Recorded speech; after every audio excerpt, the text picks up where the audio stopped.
The rose stems were wet, and her fingers were colder than the rain. She stood at the corner of Mulberry and Hester before the city was awake.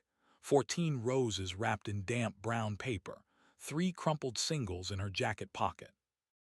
The streetlight above her buzzed and went dark, then buzzed again. A black SUV slowed at the curb. The window rolled down 2 inches, then 4. She didn't look up. She had been told once long ago, by a man who was not kind, that you don't look up at a car you don't know. You look at your hands. You keep your hands where you can see them. She kept her hands on the roses. The SUV did not drive away.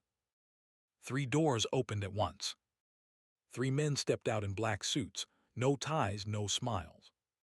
One of them said her name. Not the name on her lease. The old name. The name her father gave her. Who were they? Why now? Stay with me. Her name was Sophia Marchetti, though for the last 7 years she had been calling herself Sophia Marsh. The change was small enough to slip past most people. Not small enough to slip past the 3 men in suits. They knew her old name. They knew the corner she worked. They knew the color of her jacket, olive green, and the kind of roses she sold, the cheap kind from the wholesale market on 28th Street, marked up to $3 a stem. 2 years now. Before that, waiting tables.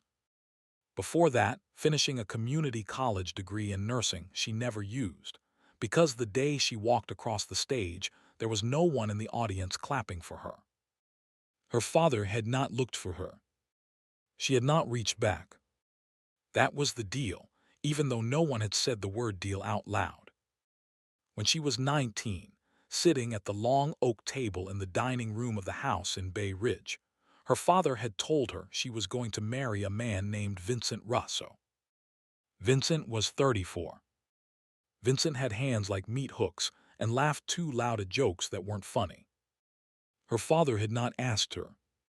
He had simply set the date, the way you set a doctor's appointment. She had said no. She had said it quietly the first time. Then a little louder. Then she had said it with her hand flat on the table and her voice shaking, and her father had stood up from his chair so slowly it was like watching a building rise out of the ground. He had told her she could marry Vincent or she could leave his house. Those were the words. There was no third option offered, and Sophia, who was 19 and stupid and brave, had walked upstairs and put 2 changes of clothes and her grandmother's silver crucifix into a duffel bag and walked out the front door, and the door had closed behind her, and that was that. The crucifix was still around her neck. She wore it under her sweater so the chain wouldn't catch on the thorns. It was the only thing she owned from before. It had belonged to her grandmother, who had come from Calabria in 1962 with 3 dresses and a Bible. The silver had gone dark around the edges. Sophia touched it sometimes without thinking. She was touching it now, standing on the corner in the cold, watching the city wake up. Across the street, the fruit vendor was setting up his stall. His name was Gennaro. He hated her. She didn't know why. Maybe he didn't like a woman selling on his block. Maybe he had heard the old name and put 2 and 2 together. Maybe he just hated the way she stood, quiet, not hustling.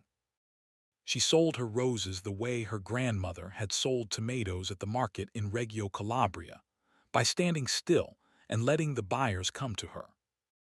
Most mornings she sold 4 or 5. On a good morning, 8. Today she had sold none. The widow came at 6:15, the way she always did. She was a small woman in a black coat too big for her, and she walked with a cane she didn't really need. She had been buying 1 rose from Sophia every Tuesday and Friday for 13 months. She never gave her name. Sophia had stopped asking. The widow handed her 3 singles and Sophia handed her a rose, and the widow looked at her for a long moment, the way people look at a relative they almost recognize but can't place, and then she nodded once and walked on. Sophia watched her go. She watched the way the widow held the rose, low and to the side, the way you hold something you are taking to a grave. That was the thing about this corner. Almost every rose she sold went to a grave. People didn't buy roses on Mulberry Street to give to the living. She had $5 in her pocket now. 14 roses. A cold morning ahead of her, and she was telling herself she was fine. She had been fine for 7 years. She had not borrowed money from her father's world. She had not taken a favor. She had not even taken a phone call. The one time her cousin Marco had tried, 3 years back, asking if she would come to her grandmother's funeral. She had not gone. She had cried for 2 days in her Bensonhurst bathroom, and she had not gone, because if she walked into that funeral home, her father would be in the front row and the deal would be over. So she had stayed away. And the deal had held. And now there were 3 men in black suits on her corner. The tallest one stepped forward. He had gray at his temples and a scar on his jaw that ran up into the hairline like a small white river. He said her name again. Sophia Marchetti. He said it the way her father used to. The full version. Sophia Caterina Marchetti. Like a question and an order at the same time. She didn't answer. She wrapped a rose stem in paper, even though no one was buying. Her hands were shaking. She tried to make them stop. The second man was younger. He looked uncomfortable in the suit, like a man who normally wore something else. The third man stayed by the SUV. His hand was inside his jacket. Sophia saw that, and her stomach went cold in a way the rain had not been able to do. She knew what a hand inside a jacket meant. She had grown up in a house where every man at every dinner had a hand inside a jacket. The third man was not threatening her. He was being ready. There is a difference in that world between threatening and being ready. Threatening you hear about. Being ready you only see if you know what you're looking at. The tall man asked her to get in the car. He said it politely. He used the word please. She said no. She said it the way she had said it at 19. Quiet. Then a little louder. The tall man did not raise his voice. He reached into the inside pocket of his suit jacket, slowly, the way you move when you want a stranger to know you are not going to hurt them, and he took out a phone. He turned the screen toward her. He held it close enough that she could see it, but not so close that he was crowding her. He was a man who knew how to deal with women who were afraid. The photo on the screen was of her father. He was in a hospital bed. There were tubes coming out of his mouth and his nose. There was a monitor next to his head with green numbers on it. His eyes were closed. He looked smaller than she remembered. He looked like an old man. Her father was 61.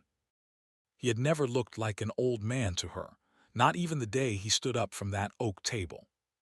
But in the photo, lying in the bed, he looked like an old man. The tall man said, 48 hours.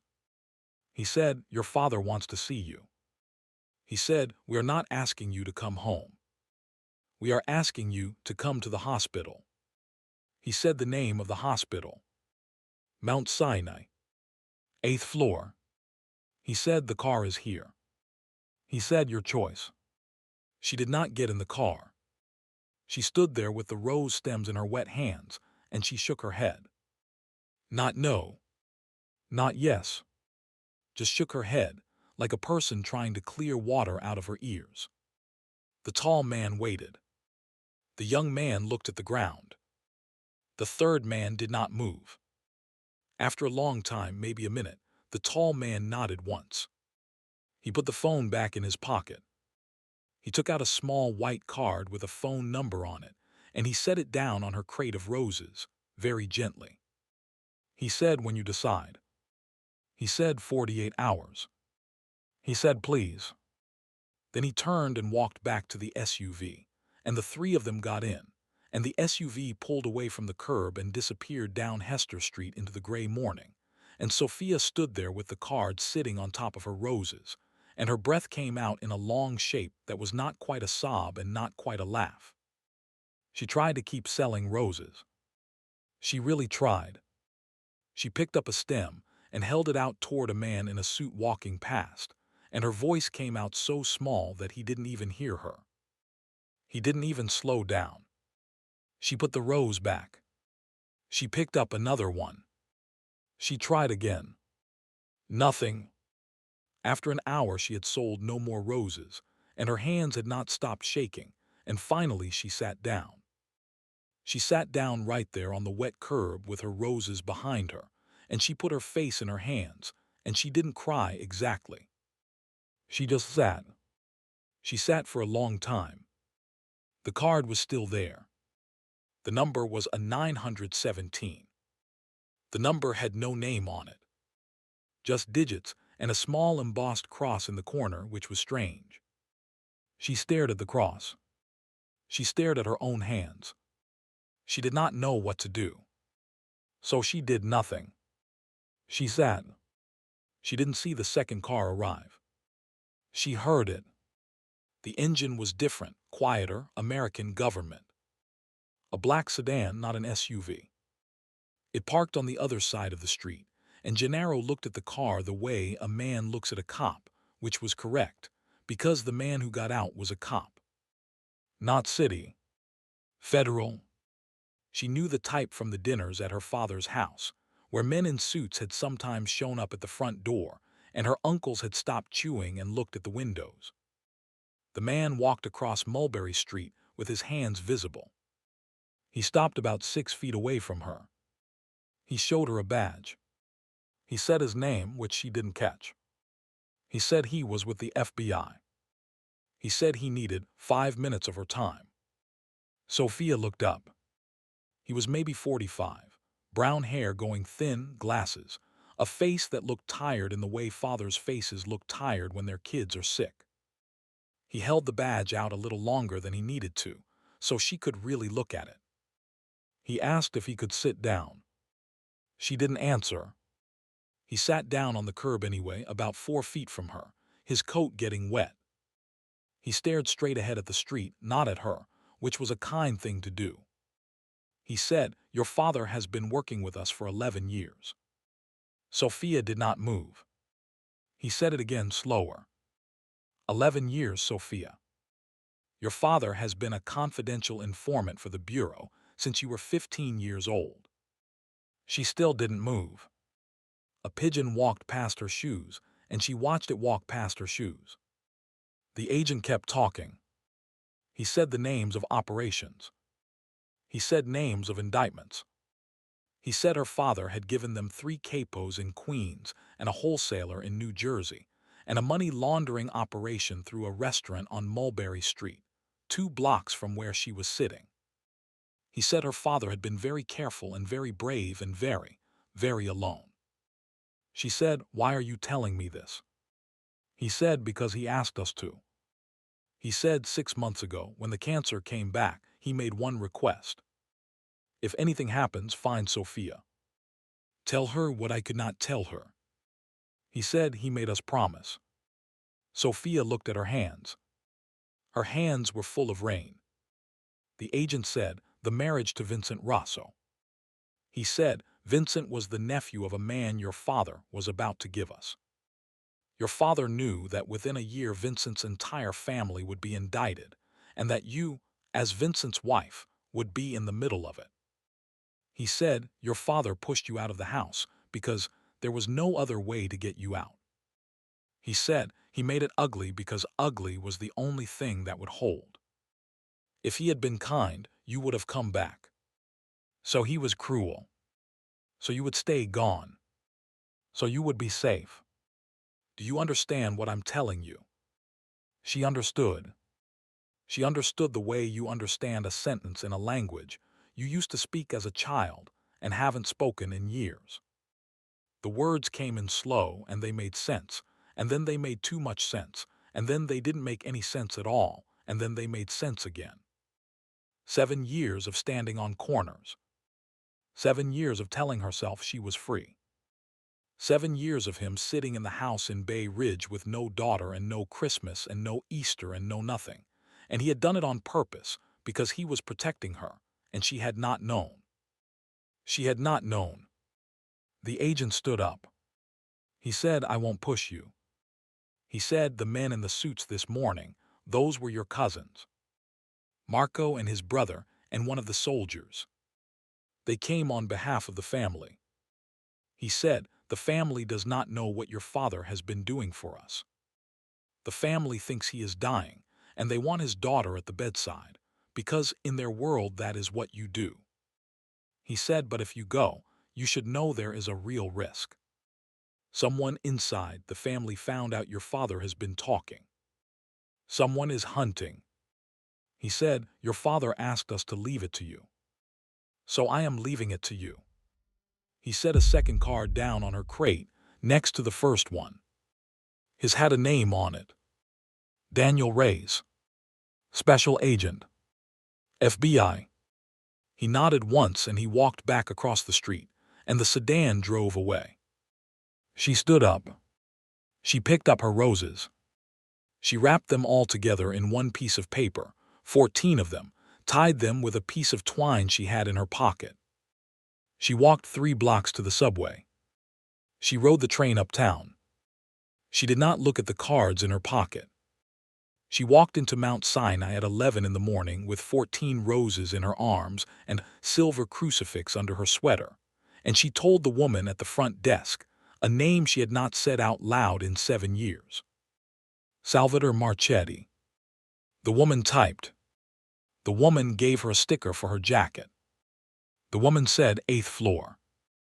If you're with me on this one, hit subscribe, there's more to come." The room was at the end of the hall. There was a man sitting in a chair outside the door. He was wearing a suit. He was not one of the 3 from the morning. He stood up when he saw her. He did not ask her name. He just looked at her, at the crucifix that had come out from under her sweater, at the roses in her arms, and his face did something complicated, and he opened the door for her, and he closed it behind her. Her father was small in the bed. That was the first thing. He had been a big man, broad in the chest, with thick hands and a thick neck, and now he was a small man, sunken under a thin blue blanket, tubes in his throat and nose, an IV in his hand. His eyes were closed. The monitor next to his head went beep, beep, beep, slow and steady. His hair was thin and white. She had not known his hair had gone white. She put the roses down on the chair by the window. She stood beside the bed. She did not touch him for a long time. Then she put her hand on top of his hand, very carefully, not over the IV. His eyes opened. He looked at her. He looked at her for a long time, the way you look at someone you have been waiting for years, and then his eyes filled up with water, and the water ran down the sides of his face into his ears, because he could not lift his head to wipe it. She wiped his face for him. She used the sleeve of her jacket. She said, "Hi, Daddy." She had not called him that since she was 12. He could not speak. The tubes were in his throat. He moved his hand a little, and she saw what he wanted. There was a pad of paper on the side table. A pen on top. She gave them to him. He wrote slowly. His hand was shaky, and his letters were big and ugly. He wrote, "I am sorry." He underlined the word sorry twice. He held the pad up. She read it. She nodded. She said, "I know." She said, "I know, Daddy, the agent told me." He nodded back. He closed his eyes for a second, then opened them. He started writing again. He wrote, "Listen." He held it up. She nodded. He wrote, "Someone in the family knows." He wrote, "They will come." He wrote, "Not for me, for you." He underlined, "For you." Then he wrote, "Get out." Then he wrote, "Please." She read it twice. She put the pad down. She looked at him. She said no. She said it the way she had said it at 19. Quiet. Then a little louder. "No, I'm not leaving." She said, "I just got here, Daddy." "I'm not leaving." She sat down on the edge of the bed. She held his hand. She said, "You stayed away from me for 7 years. To keep me safe. You did that. Now it's my turn. I'm not going." He shook his head. The tears were coming down again. The monitor beeped a little faster. She said, "SHH." She said, "Save it." She said, "I'm here." The door opened. The 3 men from the morning walked in. The tall one first, then the young one, then the third one. They stopped when they saw her. The tall one was Marco. Of course he was. She could see it now, the family in his jaw and his eyes. He had been 12 the last time she saw him. He was 30 now. He looked like her Uncle Tony, who had died of a heart attack in 2019, according to a news clipping she had once found and stared at for an hour. The third man had his hand inside his jacket again. The young man's hand was at his side, but his fingers were twitching. The room was very small. The monitor beeped. Sophia stood up. She stood between the bed and the 3 men. She did not put her hands up. She did not raise her voice. She did not threaten. She did not promise. She said one thing. She said, "This is my father." She said, "And you will not touch him while I am in this room." The tall one, Marco, looked at her. He looked at the bed. He looked at her again. The hand inside the third man's jacket did not come out, but it did not move either. The young one looked at the floor. Marco said her name, quietly, the old name, Sophia Katerina, and his voice cracked on it the way a boy's voice cracks. He took a half step forward. She did not move. He said, "Cousin, you don't understand." He said, "He gave us up." He said, "He gave the family to the feds. 11 years. He said, "Do you know what that means?" She said, "I know." He said, "You knew." He said it as if the world had just turned over. She said, "No. I just found out. This morning." He looked at her face. He saw that she was telling the truth. He looked at his uncle in the bed. His uncle in the bed was crying. His uncle in the bed was looking at his nephew and crying. Marco stood there with his hand half raised, and his jaw working and nothing coming out. Sophia said, "He did it to protect me." She said it very quietly. "He pushed me out at 19 because the family was about to be indicted, and he didn't want me caught in it. He gave them up because they were going to ruin us anyway. He did it for me. He did all of it for me." She said, "You can hate him for that. But you cannot hurt him in front of me." She said, "I just got him back." The third man had taken his hand out of his jacket. It was just hanging by his side. He was old. She had not realized that in the morning. Up close in the hospital light, she could see that he was 60 or older, and she could see that he was looking at her father with a kind of grief she recognized. He had served with her father. He had broken bread with her father. He was here because the family had sent him. But he was old and he was tired, and her father was dying and his hand was out of the jacket. Marco lowered his hand. He looked at the floor. He looked at his cousin. He said, "I always wondered." He said, "I always wondered why he did that to you." He said, "I asked my mother one time and she slapped me." He said, "Sophia, he didn't finish." There was no word for what he was. The federal agent, Daniel Reyes, was standing in the doorway behind them.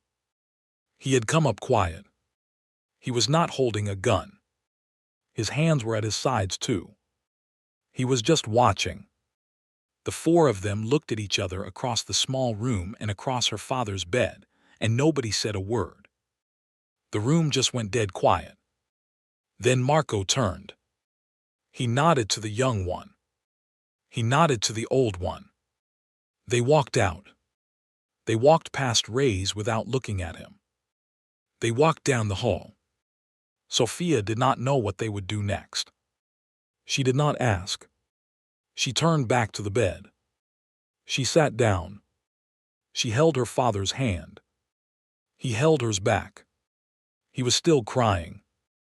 She was crying too, now, finally, the 7 years coming out in a slow, quiet way that did not feel like a flood. Just felt like rain. The monitor beeped. Ray's closed the door from the outside. They were alone. Her father died 6 days later. He died in the early morning, a little after 4, with Sophia holding his hand. He had been awake for most of the previous evening, and she had read to him from a paperback she had found in the gift shop, a book about a man who builds a boat. He had liked it. He had squeezed her hand at the parts about the boat. He had slept, and then he had stopped breathing, and the monitor had gone from beep, beep, beep to one long sound, and Sophia had not called the nurse for a few minutes. She had just sat there with him. She had said, "I love you, Daddy." She had said it the way she had said no at 19. Quiet. Then a little louder. Then she had let go of his hand and called the nurse. The funeral was 3 days later. She buried him next to her mother, who had died when Sophia was 8. The plot was at a Catholic cemetery in Brooklyn, on a small hill that looked out over the harbor. Marco came. He stood at the back. His brother came. The old one came. They wore black suits and they did not speak to her, but Marco nodded when their eyes met, and Sophia nodded back. The family did not come for her after that. She did not know exactly what Marco had said when he had walked out of the hospital. She thought she could guess. She thought he had told them her father had done it for the family too, because if he hadn't given them up, the indictments would have hit harder and wider, and more of them would have gone away. She would never know for sure. The family went silent. Daniel Reyes came to the funeral. He stood far back, almost at the road, and did not approach her. He just made sure she was safe. He left when the last shovel of dirt had been turned. A week later, Sophia walked down to the corner of Mulberry and Hester just before dawn. She did not bring 14 roses. She brought one. She had bought it at the wholesale market the day before, a red one, the cheap kind, because she had always sold the cheap kind. She had wrapped it in damp brown paper. She had $3 in her jacket pocket. She had her grandmother's silver crucifix around her neck. She stood on the corner. She did not put down a crate. She did not unwrap the rose. The streetlight buzzed and went dark, then buzzed again, and Gennaro across the street looked up at her over his stack of apples, and his face did something that wasn't quite a smile but wasn't a scowl, and she nodded at him, and he nodded back. After a while she walked. She took the train to Brooklyn. She walked up the small hill in the Catholic cemetery, and she stood at her father's grave. The dirt was still fresh. The stone was not in yet. There was just a small temporary marker with his name on it, and the dates. She knelt down. She laid the rose at the base of the marker. She said, "I brought you one from the corner." She said, "This is the last one." She said, "I figured it out, Daddy." She said, "You didn't disown me. You hid me." She said, "I know now." She said, "Thank you." She said, "I'm not selling roses anymore. I'm going back to nursing. I have the degree. I never used it. I am going to use it." She said, "I would not have figured any of this out if you had not pushed me. I would have married Vincent. I would have been in the middle of it. I would have lost everything." She said, "You gave me 7 years. You gave me my life. You gave it to me ugly, because ugly was the only way it would hold." She said, "I am sorry I did not understand." She said, "I forgive you." She said it like a question and an answer at the same time. She said, "I love you."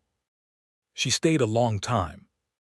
The sun came up over the harbor, and the light moved across the stones, and her hands were cold but not shaking. She touched the crucifix at her throat. She thought about her grandmother, who crossed an ocean with 3 dresses and a Bible.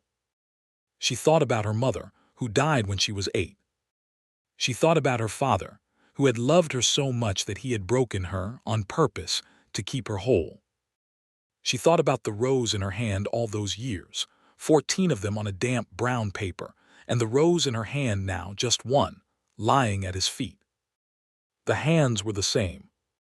The rose was the same. The weight was different. She stood up. She brushed the dirt off her knees. She walked back down the hill to the road. Daniel Reyes was waiting in his car at the bottom. He did not get out. He just nodded at her through the windshield, and she nodded back, and he drove off. She walked to the subway. She rode the train home. She made a cup of coffee in her small kitchen in Bensonhurst. She sat at her small table. She opened her laptop. She found the website for the nursing license renewal. She started to read. The coffee got cold. She did not notice. Outside somewhere, a delivery truck was beeping in reverse. Somewhere on Mulberry Street, an old widow was waking up. Sophia kept reading. Her hands were warm. Her hands were steady. The rose was at the grave. The corner was empty. The story was hers now. She had it back. The sun came in through the window. The room was very quiet. She was home,